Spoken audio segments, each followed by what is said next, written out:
अस्सलामुअलैकुम everyone. So let's start from the surgery.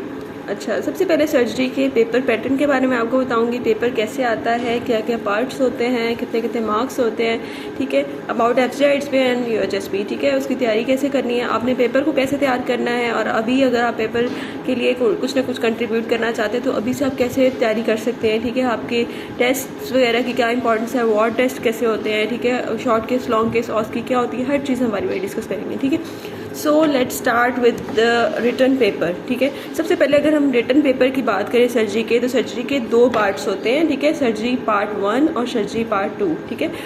Paper 1, paper 2 जिसको हम कहते हैं, ठीक है। तो पेपर 1 जो होता है वो आपका जनरल सर्जरी का होता है, ठीक है।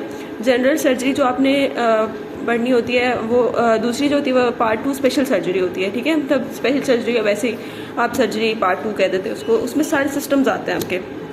जनरल सर्जरी जो होती है ना, उसमें आपकी सारी जनरल चीज़ें, बेसिक्स जिसे कहते हैं ना, बेसिक्स जो होती है वो आपकी जनरल सर्जरी होती है।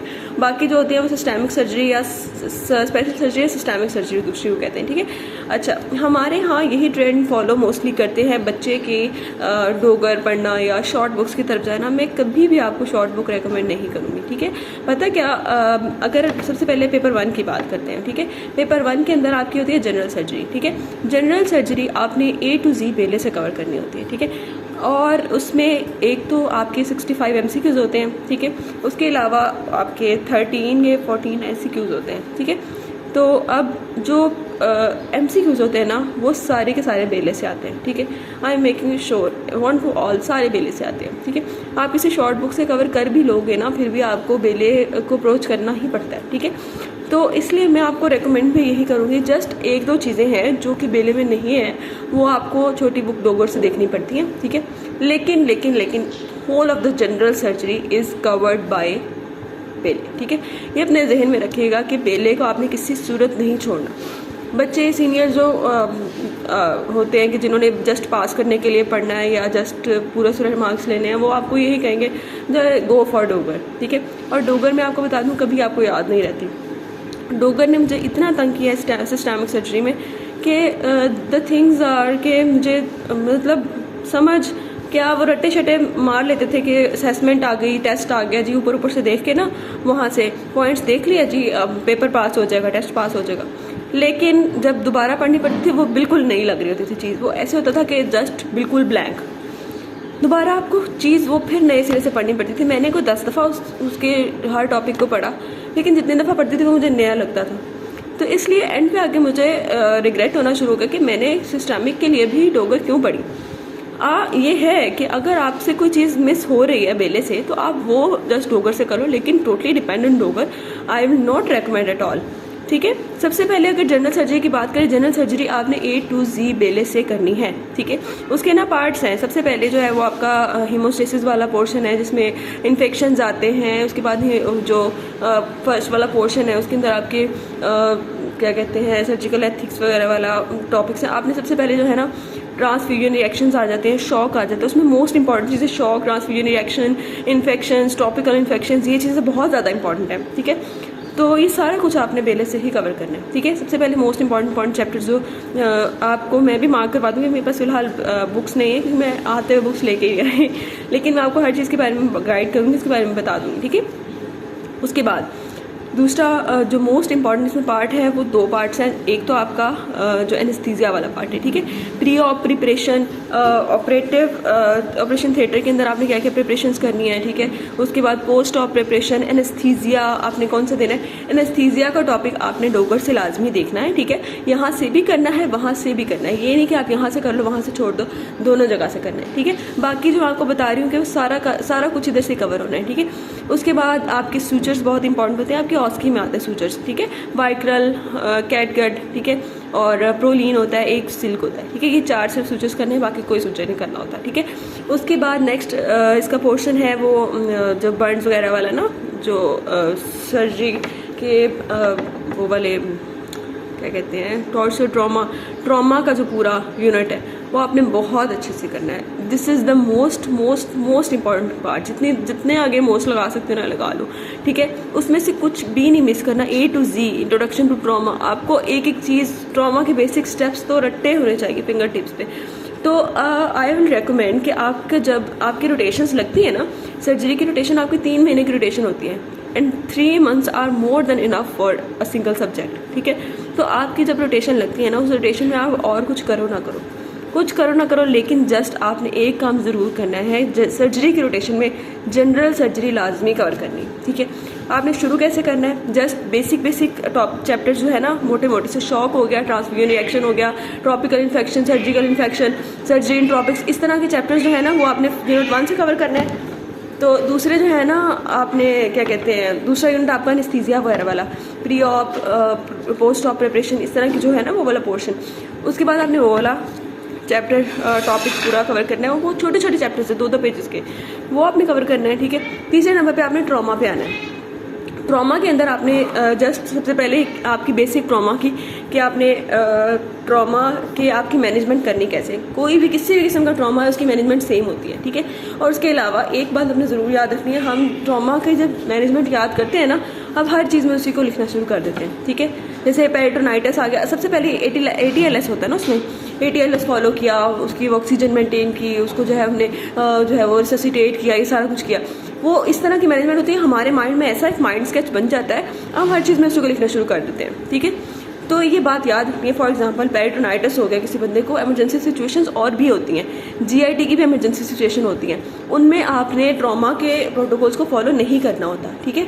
ATLS नहीं बनाना होता हर किसी के अंदर, एयरवे, ब्रीथिंग, रेस्पिरेशन और सर्कुलेशन, ये सारा कुछ आपने सबसे पहले ATLS किसका पार्ट है, सबसे पहले ट्रॉमा का पार्ट है, not the part of peritonitis. क्या यानी गट की कोई जो प्रॉब्लम है उसके अंदर आपने हमेशा हर चीज़ में ATLS नहीं घुसा देना, इमरजेंसी सिचुएशन में ATLS नहीं घुसाना, ठीक है। देखना है कि सिचुएशन क्या है, सिनेरियो पढ़ना है, फिर आपने उसको अप्रोच करना है। अच्छा, सबसे पहले कि सिनेरियो को आपने डायग्नोज कैसे करना है, ठीक है। उसके लिए आपको प्रैक्टिस चाहिए, ठीक है। प्रैक्टिस के लिए आपको कोई ना कोई पास्ट पेपर्स को ज़रूर कंसल्ट करना पड़ेगा, ठीक है। या तो आप कोई भी पास्ट पेपर्स की बुक ले लें फॉर प्रैक्टिस, ठीक है, या फिर आप क्या कर लें कि आपके पास PDFs होते हैं पास्ट पेपर्स के, उनसे आप प्रैक्टिस कर लें, ठीक है। आपको कहीं ना कहीं से प्रैक्टिस करनी पड़ेगी, लेकिन अभी जिनका भी बिल्कुल स्टार्ट है वो जस्ट टॉपिक्स ही कवर कर लेना, एंड पे पास्ट पेपर्स कर लेंगे, ठीक है।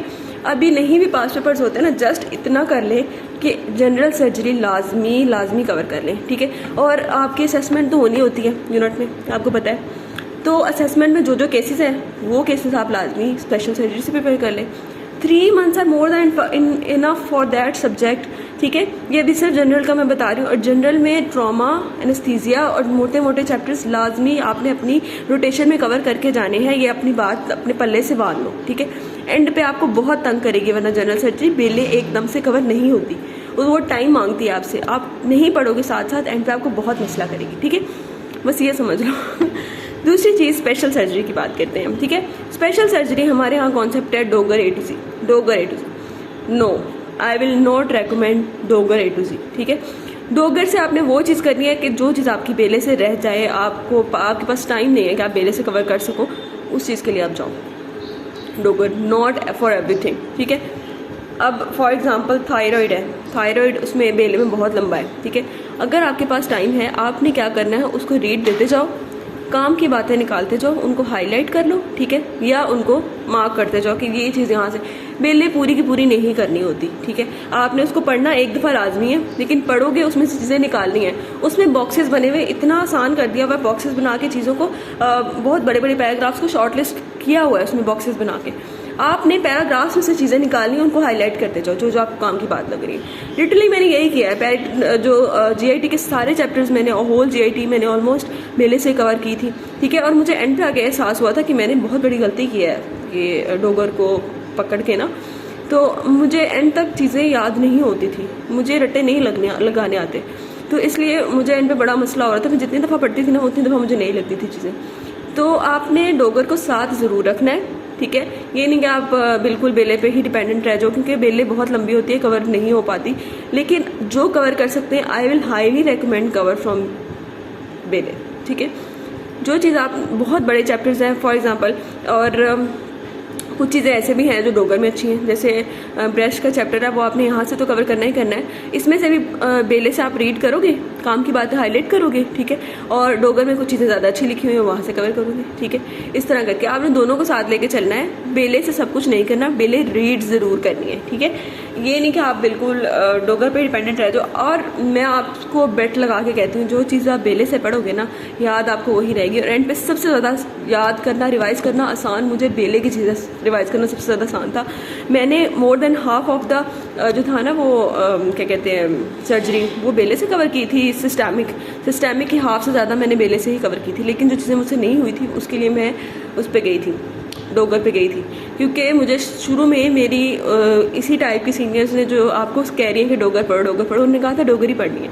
लेकिन मैं डोगर वाली बच्ची नहीं थी। मुझे जो था ना, मुझे कॉन्सेप्ट चाहिए थे, मुझे प्रॉपर एक फॉर्मेट चाहिए था, शुरू से कहानी चलती हुई आई चाहिए थी, ठीक है। तो मुझसे टिपिकल सीधी सीधी बातें जो लिखी हुई होती हैं पॉइंट्स बना के, तो वो उस वक्त तक दिमाग में नहीं पड़ते जब आपको पीछे बेस से लेके नहीं चला जाए, ठीक है। तो इसलिए मैं वो वाली बच्ची थी नहीं। तो इसलिए मुझे एंड पे आके बहुत देर से एहसास हुआ कि मुझे शुरू से ही बेले, हर चीज़ के लिए बेले पढ़नी चाहिए थी। और जो लोग शॉर्ट लिस्ट कर सकते हैं, मस्ट शॉर्ट लिस्ट द बेले, ठीक है। और जनरल के लिए लाजमी अपनी बुक पे शॉर्ट लिस्टिंग करते जाएं या साथ नोट्स बना लें, but must short list general बेले। स्पेशली सिस्टेमिक की काफ़ी चीज़ें जो है वो, जैसे GIT, वो आपने कोशिश करना, मैं कहती हूँ कि आप उधर बेले से ही करो, ठीक है। अगर आपके पास टाइम नहीं है, जिस चैप्टर के लिए टाइम नहीं है, वो आप उधर से कर लो, डोगर से, ठीक है। आप बेले से एक बार पढ़ के डोगर देखोगे ना, आपको डोगर ऐसे ऐसे समझ आनी शुरू हो जाएगी। डोगर जब आप बेले रीड कर लोगे ना, आपको डोगर भी समझ आनी शुरू हो जाएगी, डोगर भी याद होना शुरू हो जाती है लिटरली। और दूसरी बात ये कि GIT ब्रेस्ट का टॉपिक, ठीक है। एंड पे हमने ना स्लाइवरी ग्लैंड्स वगैरह वाले, जो ग्लैंड्स वाले चैप्टर्स हमने बिल्कुल छोड़े हुए थे। एंड पे जाके हमें उनको बिल्कुल कुछ समझ नहीं आ रहा था क्या करना है क्या नहीं करना। लेकिन जो है वो आप लोग उनको भी जैसे उनको भी लाजमी देखना। हमारे पास टाइम नहीं होता हम हर चीज़ कवर करें। हम बेसिकली ना बोर्ड्स में वो केसेस डिस्कस करते हैं जैसे हर्निया वगैरह, GIT मोस्टली होती है ना उसमें, तो हम उन्हीं चीज़ों पे रहते हैं। तो बाकी चीज़ों को हम ना बिल्कुल इग्नोर करते हुए गुजर जाते हैं। लेकिन अगर आपके टेस्ट हों तो लाजमी एक बार गो थ्रू कर लेना, बिल्कुल एंड पे नहीं छोड़ना हर चीज़ को, ठीक है। और दूसरी बात, 3 मंथ्स की जो रोटेशन होती है, जिस सब्जेक्ट की रोटेशन लगे उस रोटेशन में उस सब्जेक्ट को कवर करने की जितनी कोशिश कर सकते हो करना, ठीक है। फाइनल ईयर का साल ज़ाया नहीं करना बिल्कुल भी, ठीक है। उसके बाद वार्ड में आपने क्या करना, मैं नेक्स्ट पार्ट में बताती हूँ, वीडियो ज़्यादा लंबी हो गई है।